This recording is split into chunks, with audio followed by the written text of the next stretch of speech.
Welcome! Ngayon ay tatalakayin natin ang isang mahalagang hakbang ng Philippine Navy para palakasin ang fleet nito sa pamamagitan ng modernisasyon ng BRP Gregorio del Pilar, PS-15. Ang modernisasyong ito ay bahagi ng isang madiskarteng inisyatiba upang ihanda ang mga pangunahing barko ng bansa sa harap ng lalong komplikadong maritime security challenges sa Timog Silangang Asya.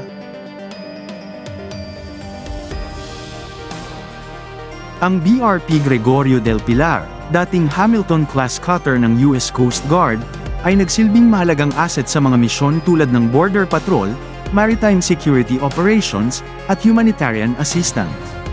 Sa ngayon, sa pakikipagtulungan ng Hermes Shipyard Inc., mula Pilipinas at Hanwha Systems ng South Korea, sumasailalim ito sa mga makabuluhang upgrade upang maging mas handa laban sa mga modernong banta. Kabilang sa mga pangunahing pagpapahusay ang advanced radar, hull-mounted sonar, combat management system, at electro-optic cameras na magpapahusay sa surveillance capabilities nito. Ang modernisasyong ito ay nagpapatibay din sa ugnayan ng Pilipinas at South Korea sa larangan ng depensa.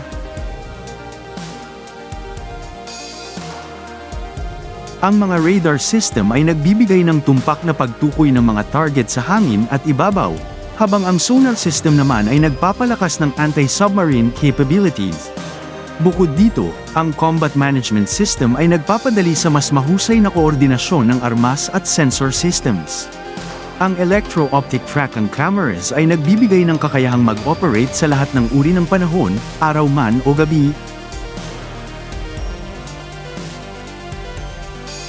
Sa aspeto ng firepower, armado na ngayon ang BRP Gregorio del Pilar ng mga advanced na armas, tulad ng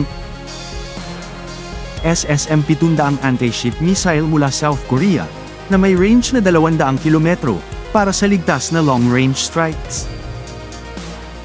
Simbad RC Air Defense System mula France, na may saklaw na 5.3 na kilometro laban sa aerial threats.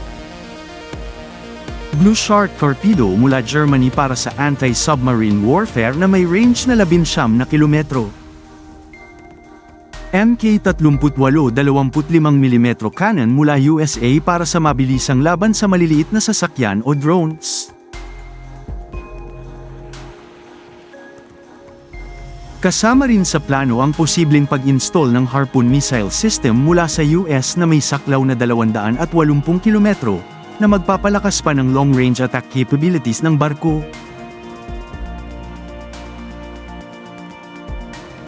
Ang modernisasyong ito ay may estratehikong benepisyo sa pagtatanggol ng maritime sovereignty ng Pilipinas, lalo na sa South China Sea.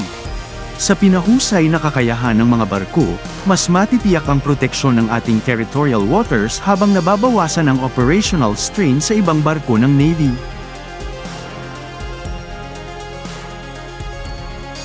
Patuloy nating suportahan ang mga ganitong inisyatiba na naglalayong palakasin ang kakayahan ng ating bansa sa depensa.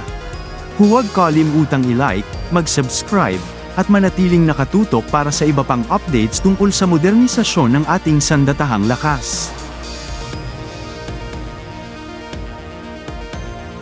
Maraming salamat at hanggang sa muli!